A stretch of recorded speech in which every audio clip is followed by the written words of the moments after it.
गुब्बारे वाला जोकर आखिरी समय में दरवाजे पर पहुंचा जब बैंक बंद हुआ, लेकिन सुरक्षा चाचा ने बताया था, मैं आज काम से बाहर हूँ, अगर मुझे कुछ करना है तो मैं कल वापस आऊंगा। लेकिन विदूषक ने अपनी पिस्तौल निकाल ली, उसकी कमीज खोल दी। क्या मैं आपसे पूछ सकता हूँ कि क्या आप बाद में काम बंद कर सकते हैं? काका ने जल्दी से कहा, क्या ये सिर्फ ओवरटाइम नहीं है? बेशक, और स्वेच्छा से अपनी बंदूक सौंप दी। विदूषक शांति से हॉल में आया। सभी को अपना सिर जमीन पर रखना चाहिए। बेन चाओ लूटना चाहता है। पता चला कि लोगों को लगा कि वो मजाक कर रहा है। ये देखकर कि कोई उसकी ओर ध्यान नहीं देता, उसने सुरक्षा गार्ड को उसके साथ चिल्लाने के लिए कहा, लेकिन फिर भी कोई नहीं मानता। विदूषक जल्दी में है, यह मुझे गंभीरता से नहीं ले रहा है, इसलिए उसने छत पर 2 गोलियां चलाईं। लोग खतरे को समझते हैं। वे जमीन पर बैठ गए और हिलने की हिम्मत नहीं कर रहे थे। ये देख कर्मचारियों ने तुरंत सायरन बजा दिया। विदूषक ने पिस्टल पकड़ रखी है। सभी को आंदोलन न करने की चेतावनी दी। एरहा में प्रवेश करने पर भी नहीं जाने देंगे। फिर उसने अपना कचरा बैग निकाला। टेलर को सारे पैसे डालने के लिए कहें, फिर सुरक्षा दल को तिजोरी तक ले जाने दें। सबके अंदर जाने के बाद सुरक्षा गार्ड ने भी जानबूझकर चाबी थमा दी। एक ही समय में पुलिस आ गई है। स्निपर्स सभी जगह हैं, तो जोकर मैनेजर को लॉबी में ले गया। उसे बाहर पुलिस से संपर्क करने दें। तावलेपन से कार्य न करने की चेतावनी दी, नहीं तो बम फोड़ दो। बंधकों की सुरक्षा के लिए शेरिफ अभी भी खड़ा हो सकता है। इस समय निटेल्ले विदूषक की नजर निगरानी पर है। फिर बंदूक और आउटपुट उठाओ। परिणाम स्वरूप गोलियां खत्म हो गयी। कोई निशाने पर नहीं लगा। गोली की आवाज सुनते ही प्रधान के होश उड़ गए। अंदर के जोकर से संपर्क करें।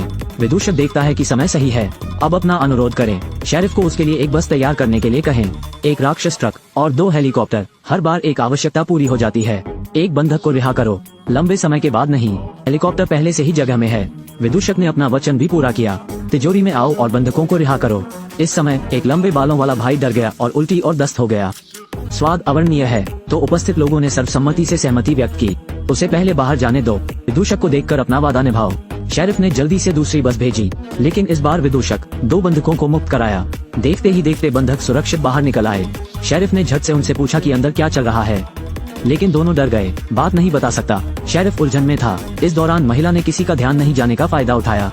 आदमी के कान के पीछे सफेद पाउडर को जल्दी से पोंछ दें। विदूषक अकेले बैंक में लूट करने आया था। पुलिसकर्मियों की भीड़ का सामना करते हुए वो बिल्कुल भी नहीं घबराए। इसके बजाय शांति से 3 शर्तें सामने रखें। पुलिस हर एक शर्त पूरी करती है। उसने एक बंधक को रिहा कर दिया। 3 बंधकों को सफलतापूर्वक छुड़ा लिया गया। अब जबकि मॉन्स्टर ट्रक अपनी जगह पर है, शेरिफ तुरंत विदूषक से संपर्क करें। उसे अपना वादा निभाने के लिए याद दिलाएं। लेकिन किसी ने फोन रिसीव नहीं किया। लेकिन दूसरी तरफ 3 बंधकों को रिहा किया गया। उपनगरों में आ गया है। एक साथ खुश गले, शैंपेन निकालो और जश्न मनाने के लिए तैयार हो जाओ। पता चला कि लूट है। इसकी योजना इन्हीं तीनों ने बनाई थी। पॉल विदूषक है। एना और जैक बैंक में जल्दी आ गए। उसके साथ सहयोग करें। अंत में बंधकों का आदान प्रदान करके पुलिस द्वारा वांछित को सफलतापूर्वक फरार कर दिया। समय के लिए रुकना। पॉल ने सार्वजनिक फोन पर शेरिफ से संपर्क किया। कहते हैं कि अब उन्होंने अपना मन बदल लिया है। एक नॉक के लिए राक्षस ट्रक को स्वैप करना होगा, अन्यथा बंधकों को रिहा नहीं किया जाएगा। लेकिन जब वो फोन रखने वाला था, जैक ने हॉर्न बजाया। शेरिफ को अचानक होश आया, इसलिए उसके आदमियों को बैंक में घुसने दो। निश्चित तौर पर लुटेरे फरार हो गए हैं। चीजें गलत होते देखें। तीनों तेजी से भाग निकले। आसपास के इलाके से अपरिचित होने के कारण थोड़ी देर में खो गया, इसलिए उन्हें पहले कार रोकनी पड़ी। दिशाओं के लिए एक स्थानीय से पूछें। अप्रत्याशित रूप से मैं एक सहयोगी से मिला। उस व्यक्ति ने तुरंत पिस्टल निकाली और तीनों को खदेड़ दिया। केवल $4 मिले और कई लोगों का सामान भगा ले गए। सौभाग्य से कोई पैसा नहीं मिला, लेकिन बॉक्स में कपड़े। वे भेस में यही उपयोग करते हैं? बिल्कुल नहीं। कई लोग केवल फिर से अपार्टमेंट में वापस जा सकते हैं। कपड़े बदलो। ये पता चला है कि उन्होंने जो नोट लूटे थे खुद से बंधा हुआ। बस जब वे तैयार हो जाते हैं और जाने के लिए तैयार हो जाते हैं, विपरीत इमारत में आग लगी है और उनकी कार फायर हाइड्रेंट को रोक रही है। आग बुझाने वाले दमकल कर्मी बस अपनी कार भेज दी।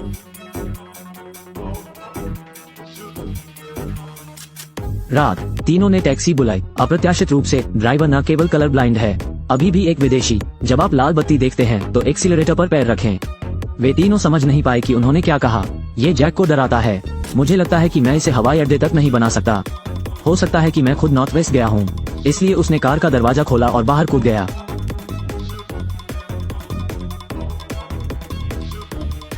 तरबूज खाने वाली भीड़ ने तुरंत घेर लिया। चीजों के टूटने का डर। दोनों ने तुरंत जैक को उठने में मदद की। जल्दी से दृश्य छोड़ दिया। जिसने कभी एक लापरवाह के बारे में सोचा। तीनों गिरोह के इलाके में घुस गए। 3 लुटेरों ने बैंक में की लूटपाट। रात भर एयरपोर्ट जाने के लिए तैयार, लेकिन उन्हें अनजाने में कौन जानता है, गिरोह के इलाके में घुस गया। दूसरी पार्टी ने उन तीनों को विश्वासघाती भौहों और चूहे की आंखों से देखा। पहली नजर में अच्छा इंसान नहीं, तो बंदूक निकालो और उनके उद्देश्य पर सवाल उठाया। सोचा पॉल, अगर आप गलती से गलत हो जाते हैं, धन हानि हो सकती है। इसलिए वो सीखने में तेज था। कहा कि तीनों कर्ज लेने आए थे। ऐसा हुआ कि दूसरे पक्ष के बॉस पर विदेशी कर्ज बकाया था। उस आदमी ने पूछा कि तुम्हारे बॉस क्यों नहीं आए। पॉल ने कहा कि बॉस ने आज ही अपना प्यार खो दिया, बहुत अच्छे मूड में नहीं है। अगर आप आज पैसे नहीं लौटाते हैं हम देखेंगे। आवाज अभी यही गिरी थी। आदमी नोटों की एक गड्डी निकालता है। उन तीनों ने पैसे लिए और बस निकल गए। एक बस से मुलाकात की, लेकिन ड्राइवर ने कहा कि कोई बदलाव नहीं है। पॉल को पैसे बदलने के लिए स्टोर पर जाने दें। बिना किसी विकल्प के पॉल केवल स्टोर पर आ सकता है, लेकिन अब बाहर पुलिसकर्मी है। एक ही समय में ब्लैक बॉस, जो वास्तव में ऋण एकत्र करता है, वह भी दिखाई दिया। मैंने सुना है कि पैसा जब्त कर लिया गया है। यह एक क्रूर पिटाई है। तभी उस आदमी ने पॉल को देखा।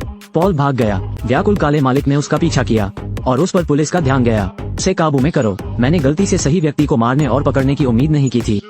जल्द ही तीनों एयरपोर्ट पहुंचे, लेकिन जैसे ही मैं विमान में चढ़ा मैंने शेरिफ को आते देखा। पॉल ने सोचा कि वो बर्बाद हो गया था, लेकिन आदमी पक्ष में है। अचानक खड़ा हो गया। एक महिला के पीछे छिप जाओ तो वो गैंगस्टर है। मुझे पता चला कि छोटे भाई को जे पक्ष ने पकड़ लिया था। मान पर चढ़ो और भागने के लिए तैयार हो जाओ। अप्रत्याशित रूप से पुलिस ने उसे इतनी जल्दी ढूंढ लिया। उस आदमी को लगा कि पुलिस उसका पीछा कर रही है। मेरे सामने महिला को धक्का दे रहा है, जबकि प्रधान मुस्तैद थे। शेरिफ को सीधे टेबल पर दबाएं। लेकिन इस समय पॉल और दोनों मदद के लिए दौड़ पड़े। भयाक्रांत दरोगा की पिस्तौल गलती से जमीन पर गिर गई। जब उसने देखा तो वो आदमी उसे उठा लेना चाहता था। एना ने अभी अभी दरवाजा खोला कि बॉस सीधे दंग रह गया। सभी की मदद से शेरिफ ने ब्लैक बॉस को सफलतापूर्वक पकड़ लिया, क्योंकि उन तीनों ने अपना वेश बदल लिया था। शेरिफ ने उन्हें नहीं पहचाना, साथ ही कई लोगों के व्यवहार की तारीफ भी की। तीनों भी बाल बाल बच गए। हवाई जहाज से यहाँ से रवाना हुए। तब से लेकर जीवन के शिखर तक वीडियो भी यही खत्म होता है। मुझे बंद कर दो।